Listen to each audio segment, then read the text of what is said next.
તો જય માતાજી મિત્રો, આપણા બીજા વ્લોગમાં તમારું સ્વાગત છે। તો આપણે કંપનીમાં આવી ગયા, તમે જુઓ કંપની ના કંપનીમાં આપણે વહેલા આવી ગયા।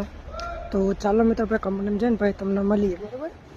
તો જય માતાજી મિત્રો, આપણે નોકરી આવી ગયા ને હવે આપણે શનિભાઈ બે જણા શનિભાઈ એક્ટિવા ચલાવી રહી। શનિભાઈ કોઈ કહેવું તમારે? શનિભાઈ કોઈ કહેતા નહીં। જો બજારમાં આવી ગયા રોલ હાલવા અમે બે જણા અને રોલ જો ગઈશ। તો જય માતાજી મિત્રો, આપણે રોલ આવીને આવતા રહ્યા બજારમાં જો હવે બે જણા બજારમાં ખાલી નાખી ગયા પાછા, થોડું કામ હતું તે બે જણા બજારમાં જાઓ। તો મિત્રો આપણે બજારમાં જઈએ તમને મળીએ, બરાબર।